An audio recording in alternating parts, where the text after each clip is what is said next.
នៅថ្ងៃទី22គឺថ្ងៃសៅរ៍ខាងមុខនេះថ្ងៃស្អែកនេះមានការប្រកួតជាច្រើនគូនៅកម្មវិធី Extreme Cambodia គុនខ្មែររបស់ស្ថានីយ៍ទូរទស្សន៍ហង្សមាសយើងមានឃើញកីឡាករចាប់អារម្មណ៍ច្រើនប៉ុន្តែក្នុងនោះខ្ញុំឃើញមានការលើកឡើងអំពីកីឡាករពេជ្រសម្បត្តិជាមួយនឹងដៃគូរបស់គាត់បងប្អូនជាច្រើនគាត់បានលើកឡើងថាកីឡាករវ៉ាងហ្សៀនជិនរបស់ចិនរូបនេះអត់មានប្រវត្តិប្រកួតអត់មានស្នាដៃច្រើនទេហើយមិនដឹងជាបានប្រភពពីណាមកស្រាប់តែប្រកួតជាមួយពេជ្រសម្បត្តិខ្ញុំចាប់អារម្មណ៍នឹងទស្សនៈរបស់បងប្អូនខ្ញុំក៏បានធ្វើការស្រាវជ្រាវមិនច្រើនទេបងប្អូនគ្រាន់តែចង់ដឹងពីប្រវត្តិរបស់កីឡាករវ៉ាងហ្សៀនជិនតើគាត់មានការប្រកួតនៅក្រៅប្រទេសច្រើនដែរឬទេក្នុងនោះគាត់មានគាត់ចេញប្រកួតជាលក្ខណៈអន្តរជាតិបាន6ដង5ដងគឺប្រកួតនៅក្នុងប្រទេសថៃក្នុងសាយវៀនរាជដំណើរឬក៏ RWS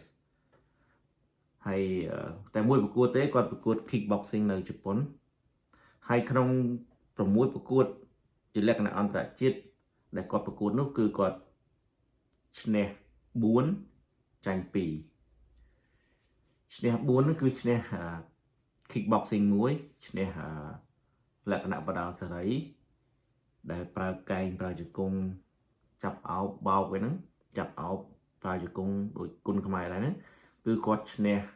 3ប្រកួតហើយក៏គាត់ចាញ់2ប្រកួតចុងក្រោយ2ប្រកួតចុងក្រោយគាត់ចាញ់តែមនុស្សម្នាក់ទេគាត់ចាញ់តែកីឡាករម្នាក់ទេតែកីឡាករនោះអត់សូវមាន credit ទេបងប្អូនបើនិយាយពីការប្រកួតរបស់គាត់ប្រៀបធៀបជាមួយពេជ្រសម្បត្តិមាន credit ខ្ពស់ជាងពេជ្រសម្បត្តិជួបកីឡាករលំដាប់ជាងហើយកីឡាករចិនរូបនេះជួបកីឡាករអត់សូវមានលំដាប់ខ្ពស់ទេបើទោះជាប្រកួតនៅក្នុងប្រទេសថៃក៏ដោយតែកីឡាករដែលគាត់ប្រកួតជាមួយនោះសុទ្ធតែជាកីឡាករមិនសូវមានគេឈ្មោះបោះសម្លេងនៅក្នុងប្រភពប្រដាល់នោះទេហើយនិយាយពី style របស់គាត់កីឡាកររូបនេះគាត់មាន style លក្ខណៈរបៀបគុនខ្មែរដែរគាត់អត់សូវចេញចូលលះដូច kickboxing ទេក៏ប៉ុន្តែអ្វីដែលចាប់អារម្មណ៍បំផុតនោះគឺក្តាប់ដៃរបស់គាត់លឿនបងប្អូនគាត់វាយហុកវាយខាវគាត់វាយច្បាស់លឿនហើយកម្លាំងដៃខ្លាំងភាពស៊ូរបស់គាត់ខ្លាំងធន់ដូចគ្នាជំហររឹងគាត់ចាប់ល្អគាត់អត់ងាយដួលទេហើយបូកផ្សំជាមួយកណ្ដាប់ដៃលឿនទៀតតែគាត់អត់សូវប្រើកែងច្រើនទេជង្គង់ក៏គាត់អត់សូវប្រើដែរគាត់ទាត់មួយតែអ្វីដែលគាត់វាយចេញលឿននោះគឺកណ្ដាប់ដៃ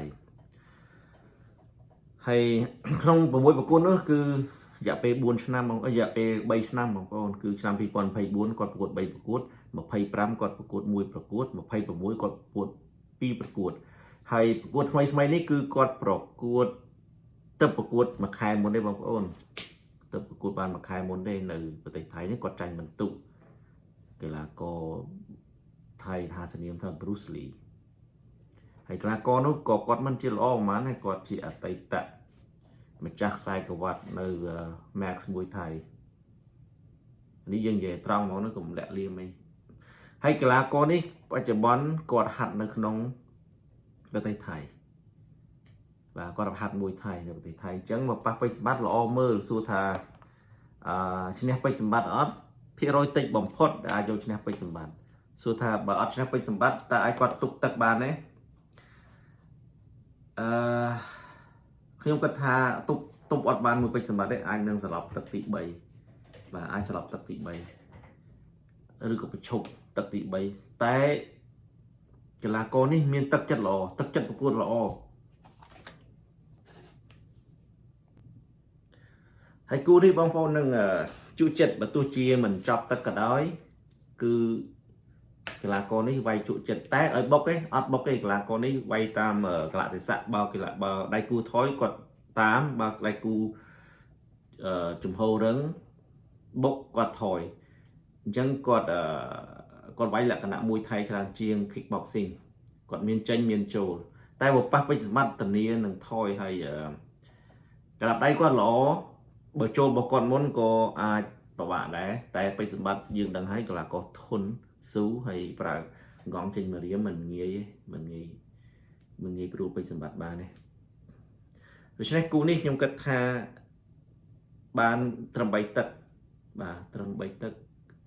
កីឡាករវ៉ាងហ្សៀនជីងរបស់ប្រទេសចិនរូបនេះអាចនឹងបញ្ឈប់ឬក៏សន្លប់បាទអរគុណចំពោះការទស្សនា